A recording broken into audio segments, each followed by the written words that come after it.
Hello everyone, welcome back to another video of Tech Basics. In this tutorial video, we are going to learn how to log in S-Bank Channel Finance.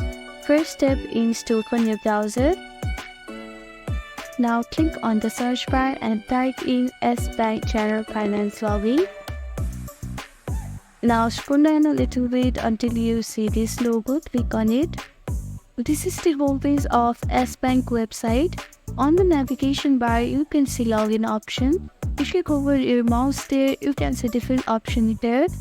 Now click on S Online to log in S-Bank Channel Finance. Now it will lead you to a login page. Here you have to type in your login ID and your password. So type in your login ID. Now type in your password.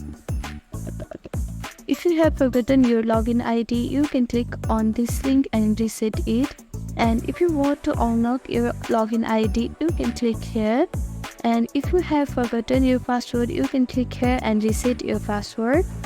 Now click on login, and these are the simple steps that you can follow to log in S-Bank Channel Finance. Thank you for watching this video. I hope this video was helpful to you.